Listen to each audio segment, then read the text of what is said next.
10 Magic cards rated. Day number 26, it turns out. And I think I'm actually right about what day number it is. Weird to screw that up so early on in the process, but we did it. Day number 26. Hope your weekend is going well. First card of the day is Grim Feast. I promised you, remember, end of yesterday, were you here? Go back and watch yesterday's video if you weren't. You got to watch all of these. Why do you think I'm making them? At the end of yesterday's video, I said we didn't get a great crop of cards yesterday, but we're going to start tomorrow with a bomb. We're going to start tomorrow with a massive bomb. We did. Grim Feast on the reserve list, $3.50. Card is actually good. 3 mana, 1 in Golgari colors for an enchantment.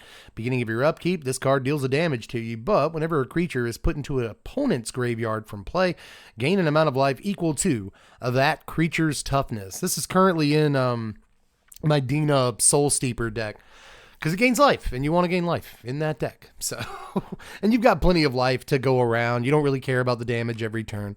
A lot of cards are going to be, creatures are going to be dying on your opponent's end because you got a fair amount of removal, and even then, just creatures die in combat and stuff. So, getting like this amounts to, and I'm going to try to use the scientific term here, a buttload of life over the course of most Commander games, because creatures are always going back and forth to the graveyard. So I love this card. I've loved this card since Mirage, but it didn't really find its true purpose until I built Dina last year. So it took me 30 years to find what's this card supposed to do? Where does it go? It's obviously meant for Commander, and it does a really, really good job. Not just in Dina, but a couple of different decks. I feel like this card could be in almost any Golgari deck in Commander. I really do. And do some work because, who doesn't like life? You know what I mean? So, life isn't the best thing in the entire game to be getting, but it's not the worst, and you can definitely turn it into a huge advantage. So I'm going to give Grim Feast a 7, which is more than it deserves, certainly, but I'm partial to Mirage. I'm partial to this card, period, and I have seen it. I have seen it work, and not just on the other side of the table. I have seen this card work for me multiple times. So, yes, good. This is a good card. Glad we got it. Argentum Armor up next. About $1 from Commander 2014, 2017.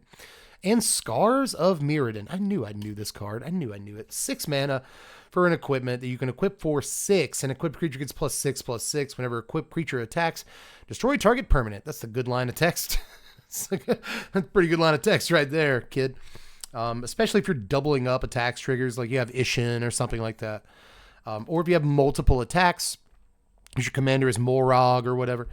Again, there's definitely things this almost certainly goes into, hard slot, but not everything. But Ishin is one of the most popular commanders in the world, and Morag isn't, well, it's pretty far behind, but it's still in the running, People love that card. So I think this is all right, but it's really just a couple of commander decks. I feel like there was a point in history where this card would have been better in Commander, when it was a little calmer waters over there, people expected the game to start at 6 mana, not end at 6 mana. So this used to be better, certainly, but it's still an interesting Magic card, and definitely an intriguing one, and very specific, but also, again, really popular commanders. So I'm going to give the card a 5.4. I'm doing it. Just a generically powerful effect. So, you put it on an elf and it's a 7/7, let's go, So it's not bad. Move on to Decree of Savagery. Printed in Scourge and Forgotten Realms Commander. This is 9 mana, and it looks like you have to pay all of it. It's 9 mana, 7 and 2 green for an instant. Put 4 +1/+1 counters on each creature you control. It also has cycling 4 and 2 green. When you cycle it, you may put 4 +1/+1 counters on target creature. So, wow. I didn't actually... I was kind of taking a break during this block, during Scourge, Torment, Onslaught, sort of that time period. I took about a 1.5 year break from Magic the Gathering. So when it comes to some of these cards, I will be less familiar, even though they're old. And this is one of them. I do remember this being part of a cycle, right? If I'm not mistaken, where, you cycle them and you get part of their effect. But this looks pretty bad. I always say that back in the day, this would have been playable in Commander, but even then, I don't know.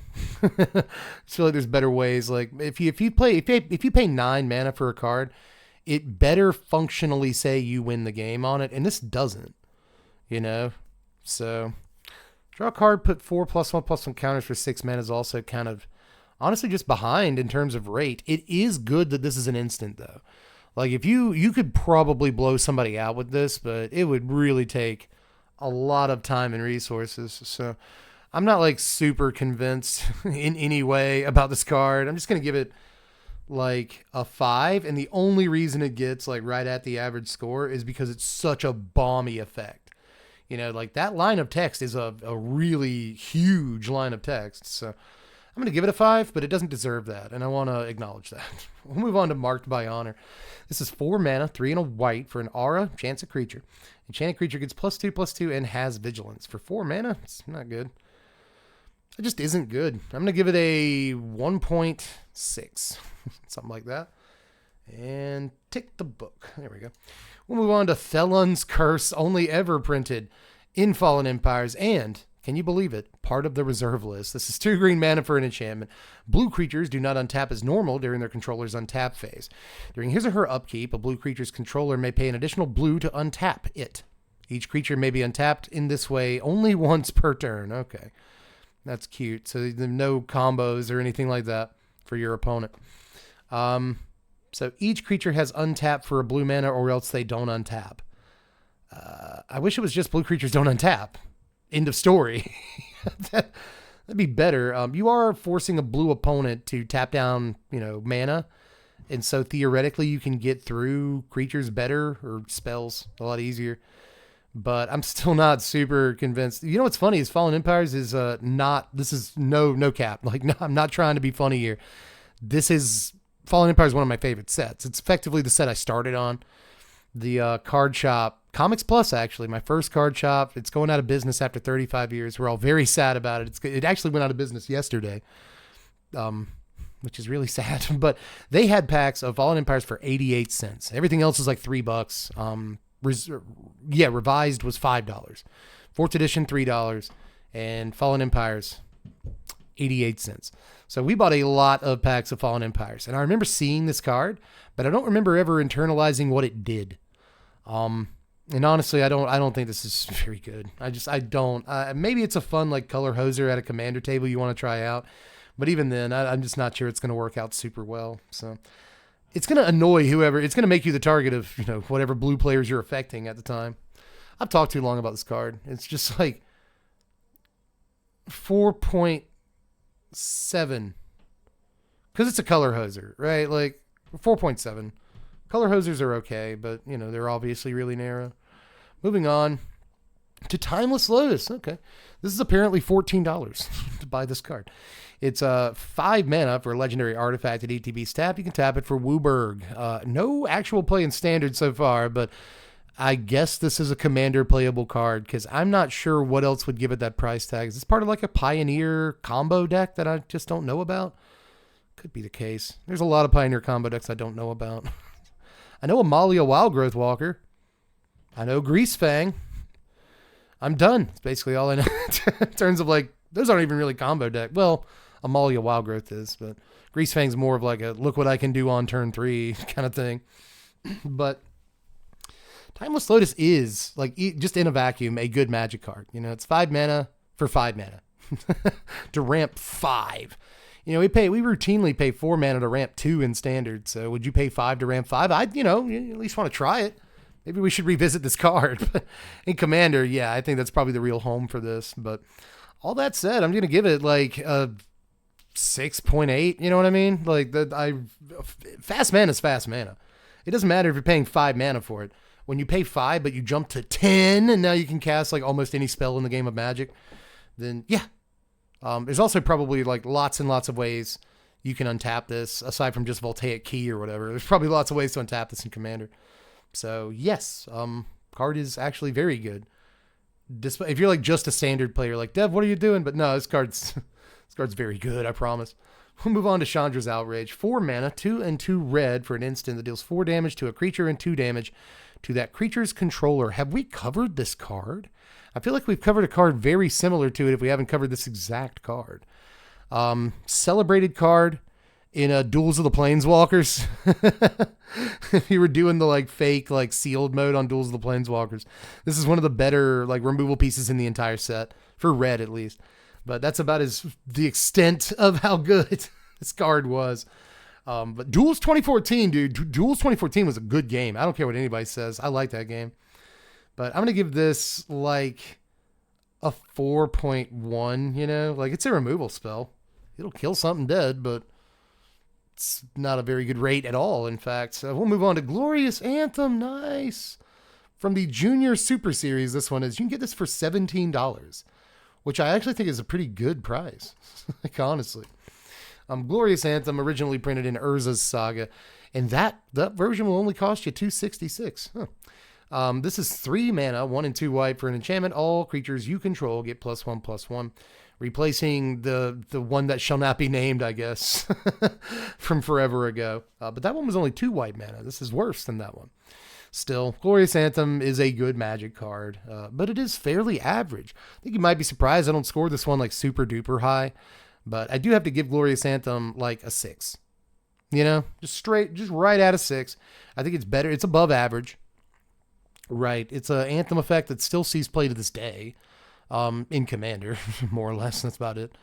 But it does still see play. When you need a high density of Anthem effects, you'll still reach for this from time to time. And the art is still cool. We love Kev Walker. It's Kev Walker supporting household. Is this the same lady from, it's not the same artist. It looks like the same lady from Divine Transformation. You'll remember that card from a couple of days ago, the 4 mana white enchantment that gives a creature +3/+3, right? Looks like the same lady. It's interesting. But in any case, let's just throw a 6.1 actually. I'm going to put a little bit more respect than that on it. 6.1 for Glorious Anthem. Obviously a good Magic card. I don't think too many people would argue that. We'll move on to the final card of the day. It's Urgollums Ey, first printed in Darksteel. This is 4 mana for an artifact. You tap it for 2. It's a Sisei's Ring. Although I think Sisei's Ring might interplay tapped and do this. I think this might be a strictly better Sisei's Ring, but I could be wrong. Sisei's Ring. No, it's the exact same card. It is 100% the exact same card, so that's fun. So this is good though. I mean, it's always been good. I don't see any reason why that would stop anytime soon. See, you know, like if Timeless Lotus is 5 for 5 and this is 4 for 2, and yeah, you can go ahead and tap it. So you could argue it only costs 2 mana, whatever. Then, you know, Timeless Lotus must be D's. If this is D's, and I still contend this is D's. Doesn't see the play in Commander that it used to, but still pops up every now and again. So, I think. I haven't seen it in like 2 years, but it still pops up every now and again. Sure, Dev, you say that with confidence. Still, though, you know, in Oops All Colorless or like any ramp deck that wants like a lot of fast mana effects, yeah, you play this. I'll give this another 6. Let's throw 6.1 again, like slightly more, right? Slightly more respect. So 6.1, same as the last card, but I can't score like too high. But it's a good rock. It's a good rock. You'll reach for this, right?